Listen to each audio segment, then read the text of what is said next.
Olá pessoal, dando continuidade à nossa disciplina de EDP, a gente já falou sobre o que são as equações diferenciais parciais, suas classificações. A gente vai falar agora sobre condições de contorno e iniciais.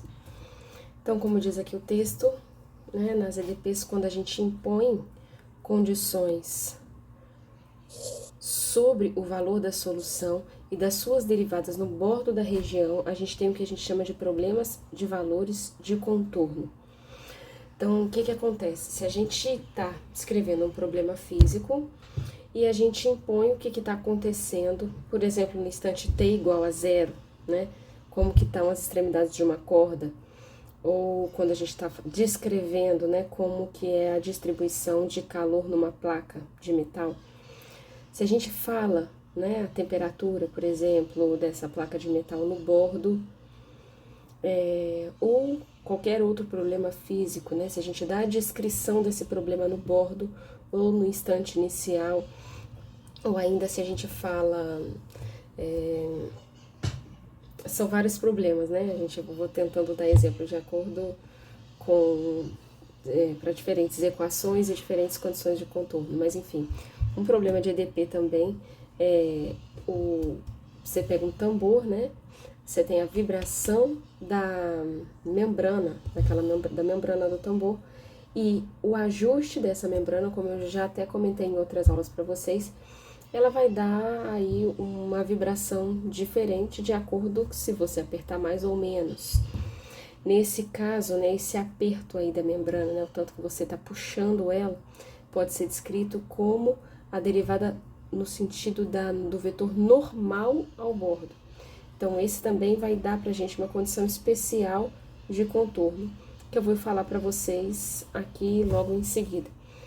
Mas todos eles são problemas de valores de contorno, esses problemas que a gente está tentando contextualizar, que eu estou tentando dar exemplos. A gente tem duas condições diferentes aqui, tá? Uma condição de Dirichlet, outra condição de Neumann. A condição de Dirichlet é quando a gente... aqui, né? Condição de Dirichlet vai ser quando a gente tem um valor, né? Um problema de valor de contorno dado por essa expressão aqui. A gente tem que a nossa função, tá? Ela tá variando de acordo com uma certa função f de x, quando x está no bordo do domínio em que essa solução aqui está definida, tá? Agora, a condição de Neumann vai ser, né, quando eu tiver o valor das derivadas normais ao longo da fronteira, tá? Então, se eu tenho aqui, quem que é essa derivada aqui, né? É a derivada na direção da normal. Então, quando eu tenho, por exemplo, aqui, ó, descrito o meu ômega, numa região do plano, uma região de R2, tá? Eu vou dizer que o meu vetor normal, ele vai apontar para fora de ômega. Então, quando eu tenho, né, esses vetores normais aqui, variando de acordo com uma certa função f de x, aí eu vou poder dizer que o meu problema é um problema de Neumann, a condição inicial, né? É uma condição de Neumann. Quando eu tenho essa condição de Dirichlet aqui, né? Quando eu tenho o valor da própria função, não da derivada normal, variando em relação a uma certa f de x, eu vou chamar que dizer que a minha condição inicial é uma condição de Dirichlet, tá? Agora, se a gente separar, né, uma variável, tá? E a gente fixar um valor sobre ela, o que isso seria? Por que a gente poderia separar uma variável? Usualmente a gente pode separar a variável do tempo, tá? Se a gente tem uma propagação de uma onda ao longo do tempo, a gente descreve ali na condição inicial o que está acontecendo no instante t igual a zero, tá? Então isso seria, você separa a variável tempo e de acordo com as outras variáveis, em função das outras variáveis, você descreve o que está acontecendo ali naquele instante inicial. Por exemplo, se você tem uma configuração, né, de distribuição de temperatura numa placa de metal, no instante t igual a zero, qual que é a temperatura em cada um dos pontos daquela placa? No instante t igual a zero, a gente pode dizer que a temperatura é zero em toda a placa, tá? Então, você tem a variável t fixada igual a zero, mas as outras variáveis todas, a variável ali no plano, né? Ela tá te dizendo qual que é o valor da função no instante t igual a zero. Quando isso acontece, a gente separa uma variável, aí, ó, a nossa condição inicial pode ser dada dessa forma. A gente tem aqui, ó, u de x, zero, dada por essa função f de x. Então, eu fixei aqui a variável t igual a zero, tá? E agora, a derivada em relação ao tempo varia conforme essa função g de x aqui. Então, de toda forma, eu tô com uma variável separada, tá? E, então, generalizando, né, se t igual a zero, a gente pode impor essas duas condições aqui. Essa condição aqui, quando faz, né, só em relação à minha u, a gente estava chamando de condição de Dirichlet. Essa daqui, né, quando a gente tinha só essa parte aqui, né, dada pela normal, era a condição de Neumann. Agora, a gente tem fixada a variável t igual a zero, fixamos uma. E aí, agora, a gente tem um problema que a gente vai chamar de problema de Cauchy ou problema de valor inicial. Veja bem que o próprio nome, né, ele já indica que a gente está querendo que o nosso problema, que a gente já tem determinado, né, o que está acontecendo no início, né, ou quando, no instante t igual a zero. Por isso que o próprio nome, né, ele já é bem sugestivo, problema de valor inicial, já sugere que no instante t igual a zero a gente já sabe o que está acontecendo. Tá bom? Agora, em casos em que a gente tem problemas que eles contam com essas condições iniciais, ou seja, tá fixado condições semelhantes a essas daqui de cima, tá? Para t igual a zero fixado. E, além disso, são impostas condições para t maior ou igual do que zero, vão ser chamados problemas mistos, tá? Então, de acordo com o que a gente está vendo aqui, né, sobre essas condições e esses tipos diferentes de problemas, nós vamos resolver alguns exemplos. Nesse primeiro problema aqui, a gente tem uma EDP linear de primeira ordem. Observa aqui, né, que a gente tem aqui uma derivada, tá? Por isso de primeira ordem linear, porque ela não é de segundo grau, nem tá multiplicada pela própria ou por outra derivada. Além disso, veja bem que a gente tem fixado aqui a primeira variável.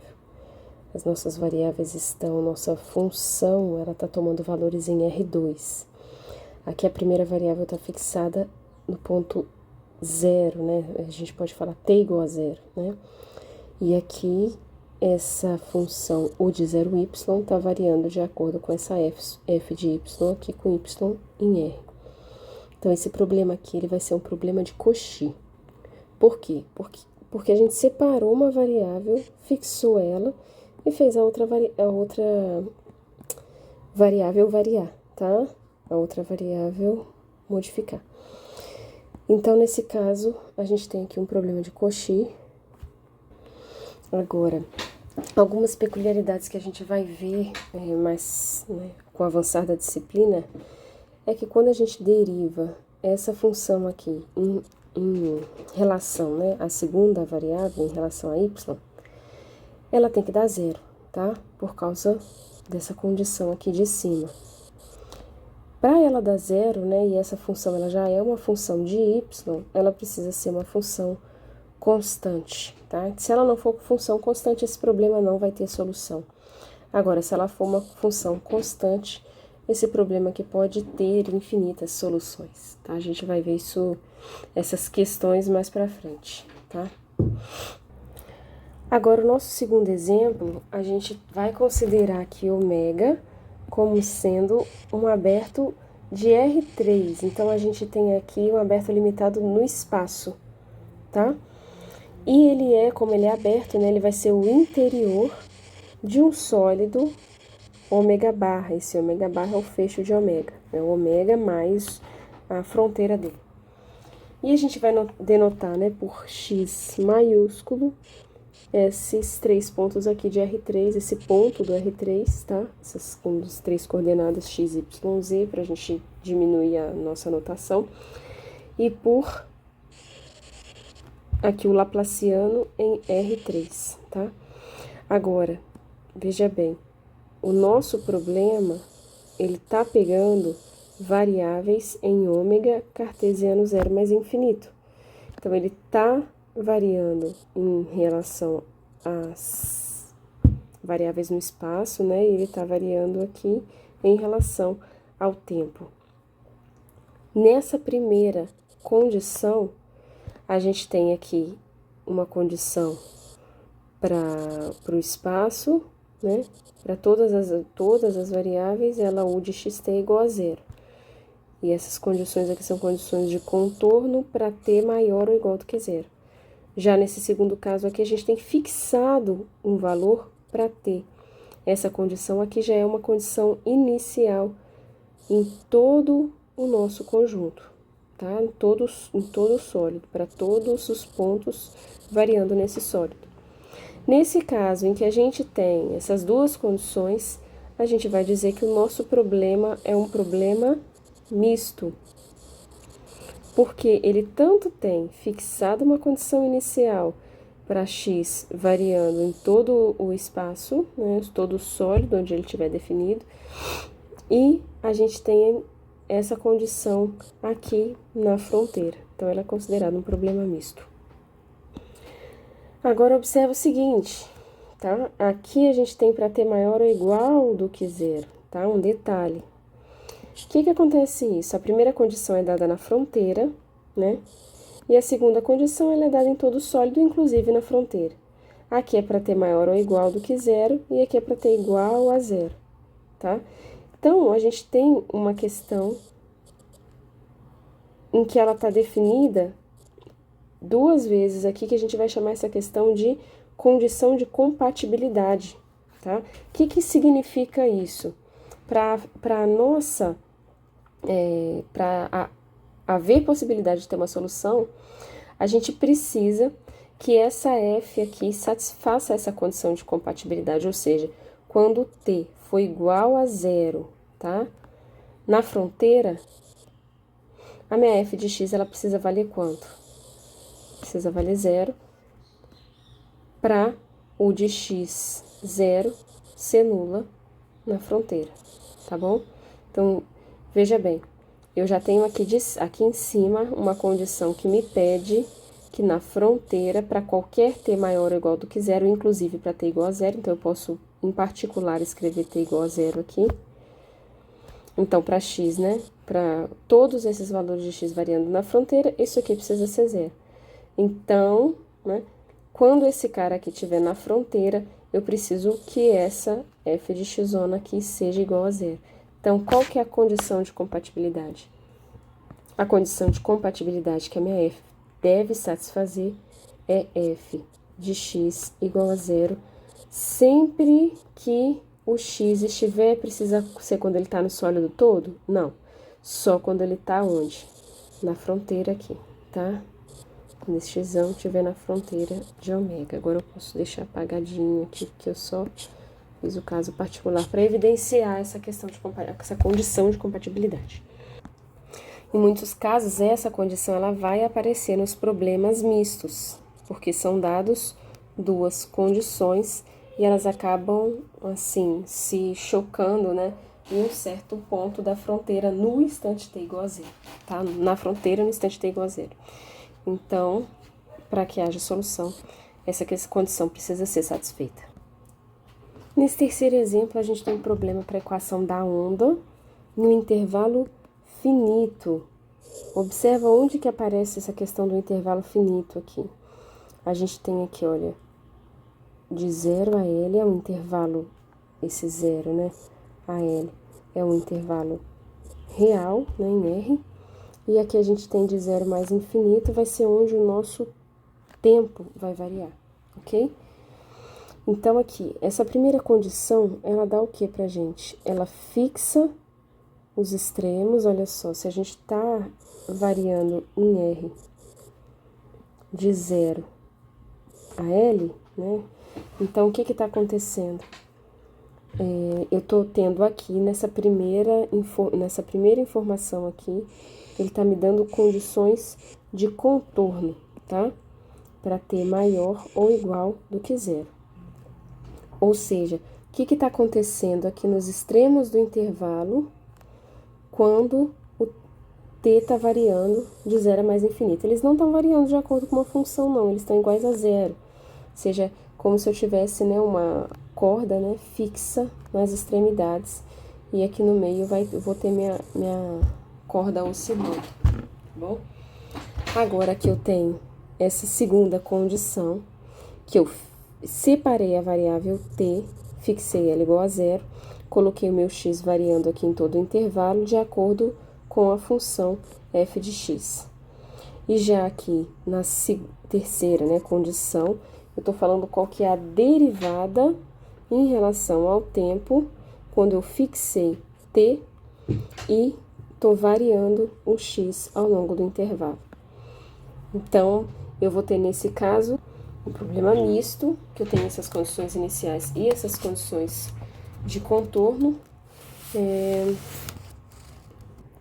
E no caso aqui, né, a gente vai ver isso com mais detalhes depois, mas o fato de eu ter aqui, né, ser uma equação de segunda ordem, é que me faz, nesse caso, a necessidade de eu ter duas informações sobre essas condições iniciais aqui, tá? Então, para existir essa solução, eu vou precisar de duas condições iniciais. Agora, além disso, né, eu vou ter essa condição de compatibilidade, a questão da compatibilidade. Por quê? Porque eu tenho aqui, no ponto zero, né, nesse extremo aqui, e no ponto L, nesse extremo aqui, para qualquer valor de t maior ou igual do que zero, que a minha função, u de 0t, é igual a zero. Então, u de 0,